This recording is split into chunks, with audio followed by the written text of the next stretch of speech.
Alright, I got myself a little bit of a ritual that I end up doing with some new knives, especially when they have some less than stellar action that's kind of going on here. Let's see if you guys can't hear this. Yeah. So, I do want to kind of open this guy up and kind of clean him out and see what else I can do to improve a lot of that. I have actually wiggled this guy back and forth quite a bit, to help with the whole break-in process.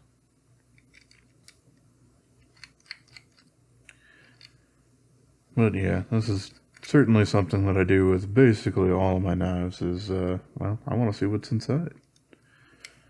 It's kind of always been like that since, my early days. Used to take apart anything that I could with electronics. I wasn't super good about putting them back together when I was super young, but, that's improved over time. Yeah, just nice micarta. They at least have this one super, super nice and oiled, so that's good.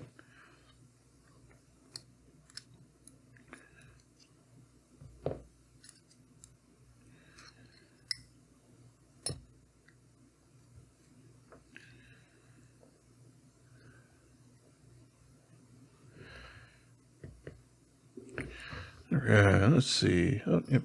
I do have a Q-tip here. Good. So I do want to clean off everything that was already on there. Both there, on the blade itself, and the ceramic bearings. Or at least ceramic in this case. Where do you want to go? Aha.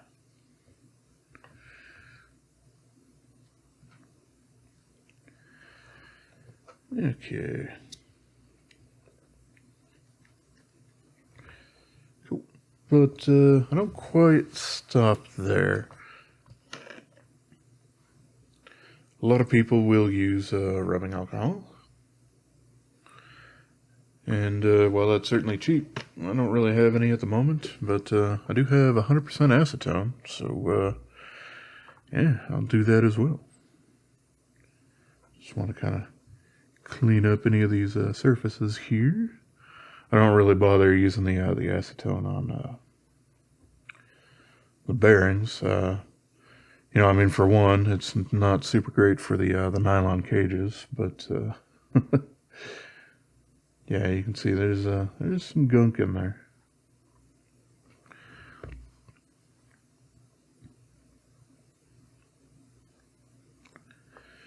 But the stuff also evaporates super, super fast, so by the time that I go to reassemble a knife, like right around now, then it shouldn't really be that much of a problem. Alright, where is... here's my KPO with the worn-off label. Just a little tiny bit there. Let's get this little piece of fluff from the packaging out of the way.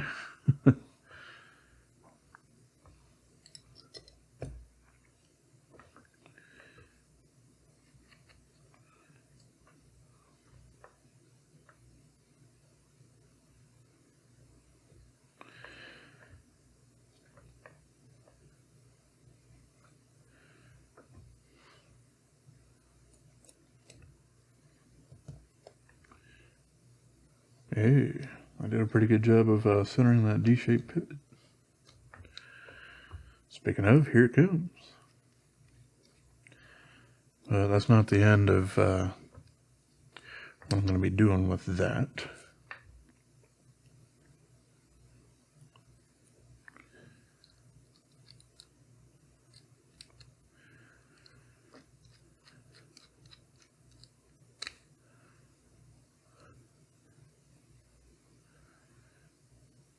Yeah, just trying to see if my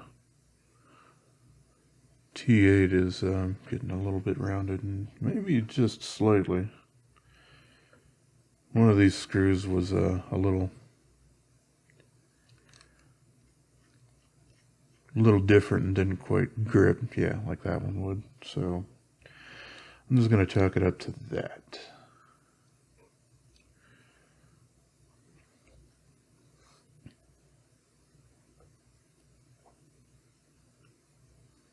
Ooh, get on in there, boy. There we are.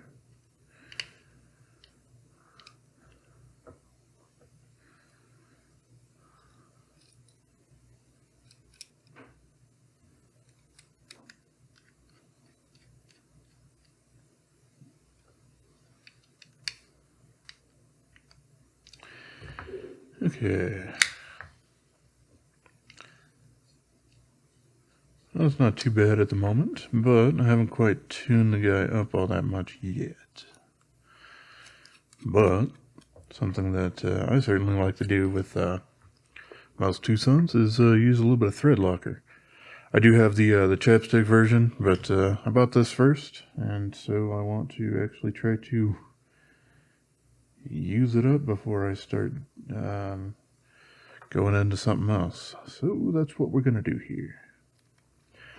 Got that guy. I can spin him in about half back out just to make sure that all the threads are good on that. And I can open them up and then slowly start tightening the pivot until I don't have any sense of blade play going on here, which is right around there.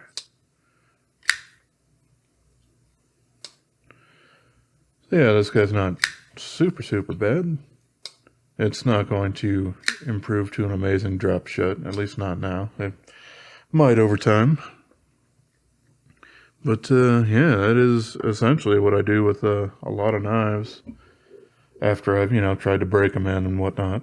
And just kind of tuning them up to my own standards. So yeah, this was a fun little video. I have a few more that I need to do this to. But yeah, it's going to be repetitive for you. So we'll just leave it there. All right. Well, as always, I appreciate y'all for watching. Have yourselves a wonderful rest of your day, yo. Please subscribe.